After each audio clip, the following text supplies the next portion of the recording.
1, Chapter 8, Sowing, of Hard Times is called Never Wonder. A defining event of Louisa's life occurs when she is very young and begins a conversation with her brother by saying, "Tom, I wonder..." Mr. Gradgrind overhears her and interjects, "Louisa, never wonder." Surely, the uselessness of wondering is a point of agreement for all logical thinkers. Mr. Gradgrind worries that Coketown workers are too prone to wondering as well. He worries they read too many novels from the public library and not enough books about mathematics.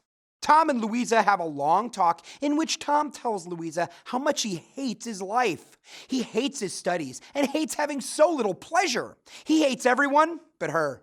He plans to make up for lost time when he's apprenticed to Mr. Bounderby and counts on Bounderby's affection for Louisa to smooth his way into that role.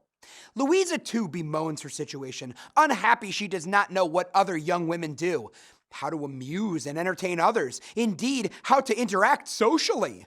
Mrs. Gradgrind overhears Louisa speculating about their future as adults and scolds her for wondering again.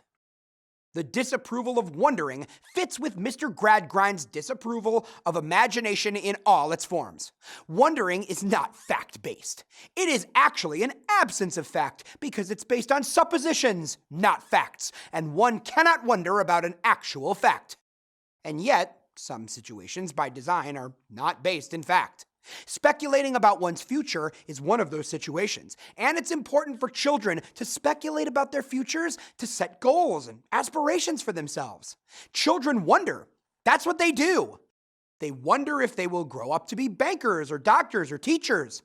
Mr. Gradgrind actively discourages wondering, and in later chapters, both Tom and Louisa emerge as somewhat aimless adults without clear goals or desires for their own betterment. This chapter foreshadows their futures.